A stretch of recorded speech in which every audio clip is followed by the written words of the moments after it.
All right, let me tell you about this rookie. Super hardworking, really ambitious. On their very first project charter, they write in big, bold letters, "I am going to improve factory-wide efficiency." Sounds great, right?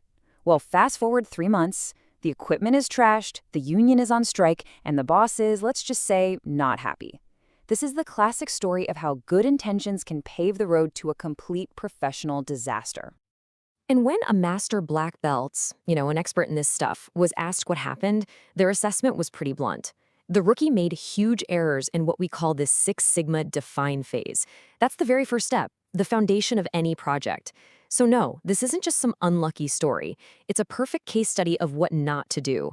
And today, we're going to break this whole mess down, piece by piece, so you can see the landmines and, more importantly, how to avoid them. So you gotta ask, why did a simple goal like improve efficiency cause so much chaos? Well, it's because it's just way too vague. What does efficiency even mean? Does it mean faster machines, fewer people on the line, less scrap? Nobody knew. And because the goal was a moving target, this poor rookie got bounced around from department to department. Finance was like, where are the savings? Production was complaining, you're wrecking our schedule. And the CEO? They just saw a big fat zero in terms of results. Honestly, it was a recipe for disaster right from the start. And that brings us right to the first massive mistake. I like to call it the unscoped nightmare. See, the rookie tried to fix this giant, fuzzy problem, factory-wide efficiency, without setting a single boundary. And let me tell you, this wasn't just some small project management oopsie. No, this was basically sending out an open invitation for political chaos. The kind of chaos that can absolutely tank your career before you've even gotten started. And what's crazy is how simple the fix is. A project scope, it's literally just drawing a line in the sand. You say, this is what we're working on, and that is what we're not. Without that line, the rookie's project just bled everywhere. It oozed into every other department's business. Suddenly, they're messing with maintenance schedules, procurement policies, even HR stuff. And what happens when you do that? You start turf wars. And the worst part? They made absolutely zero progress on what they were supposed to be doing.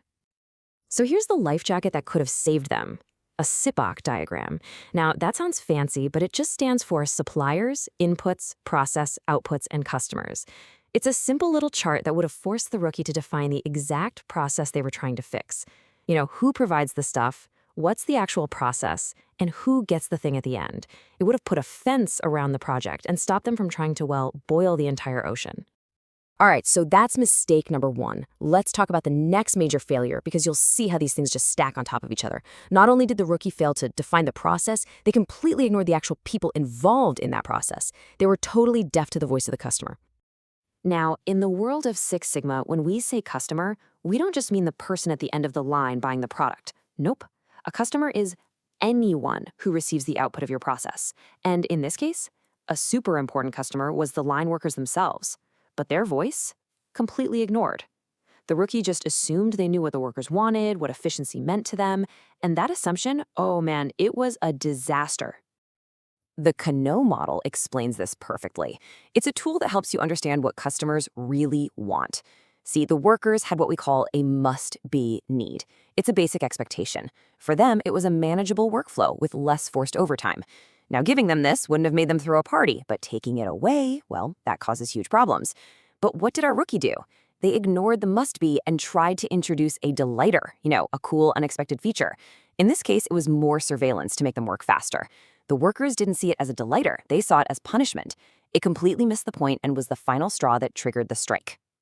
Okay, and this brings us to the final career-ending mistake, the one that truly sealed the deal.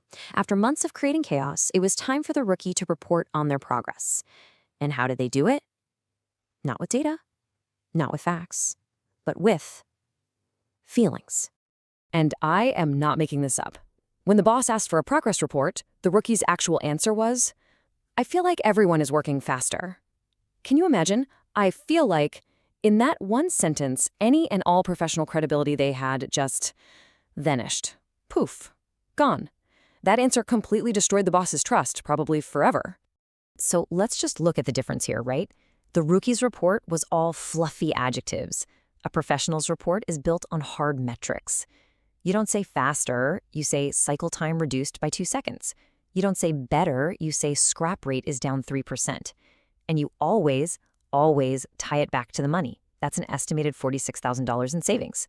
That is the language that management understands. And here's the key takeaway from all this. You have to plan how you're going to measure success before you even start. The define phase and the measure phase are tied at the hip. It's the golden rule. If you can't put a number on it, you can't manage it. And you sure as heck can't claim you succeeded.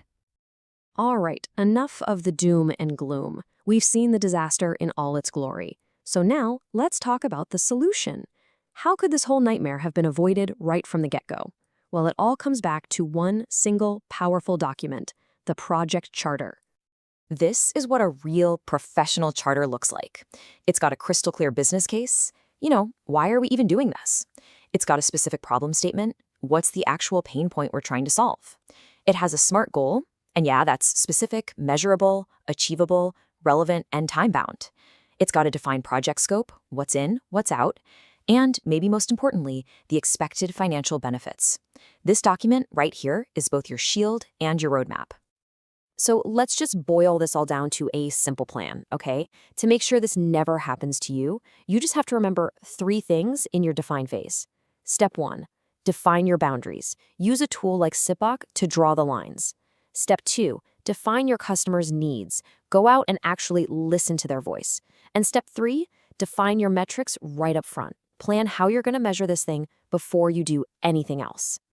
But that brings us to the million-dollar question, doesn't it? It's easy for me to say you need metrics, but what do you do when your customer just says something vague like, this process is too complicated? How do you turn a feeling, like complicated, into a hard number that you can actually track and improve? Well, figuring that out is an art in itself, and it's exactly what we're going to tackle in the very next explainer.